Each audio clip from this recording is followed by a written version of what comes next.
As an organization, we run computer-assisted technology for the blind in Kenya.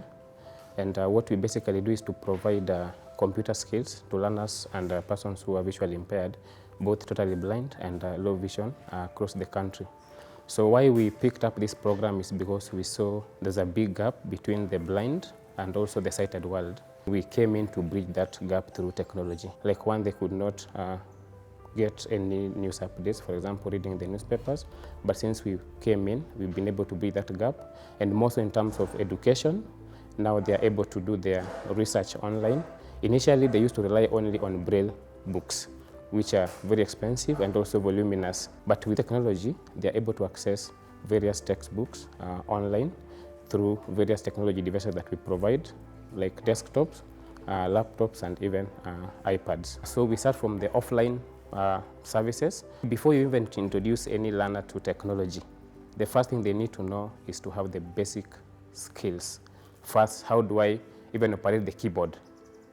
They don't see, but they need to use the keyboard before they even think of something like internet. So first, they must learn how to use the keyboard, which takes them like a period of 1 to, let's say, 3 years to learn to master the keyboard completely. And that's why keyboard we train from class 1 to class 3. So when they go to class 4, that's why now we start introducing to the modules that we train, right from introduction to computer, Microsoft Word, the online stuff that basically the applications like Excel and all that. So once they master the skills on the basic requirements of the ICT, that's when we introduce them to online. So for the offline, they learn how to organize their files, type their notes in class, arrange them nicely, do folders and all that. And then after they are done, once we verify that they are now good to go when it comes to offline stuff, then we introduce them now to internet. So internet has really played a key role. Actually, it has really opened the world to people who are visually impaired, especially in our program.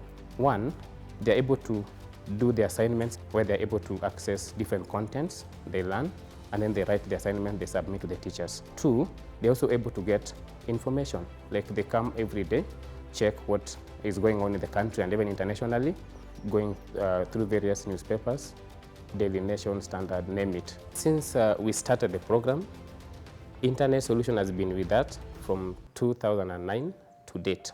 And what we have realized so far, it has actually increased the level of literacy, or it has made us realize the meaning of ICT, especially to the blind, both learners and the teachers. That connectivity means a lot, and that's why we prefer in every school we go to, we need to be connected. Technology is actually growing every day. To expand that space, a good example, if today we go through the website for Internet Solutions, will someone like Zachary, who is totally blind and an instructor here, be able to access some information? Will Zachary be able to submit a comment on your website? So those are some of the little things that product developers actually forget. That's what we call website accessibility. Anytime a company is coming up with a product, let them also have the visually impaired in mind. That as I make my website, let me consider the accessibility features. Everything is there in the public domain. We hire trainers with ICT skills. In Kenya, you and I know very well that we don't have a college or a university that students go to learn about computer-assistive technology. Nowhere. Go to any higher learning institution in Kenya, you'll not find. So you can't tell me that these teachers graduated with the computer-assistive technology skills and they can be deployed to a school for the visually impaired was a computer program to do what? To train. They are not there. The key aspect is let us invest more on trainers.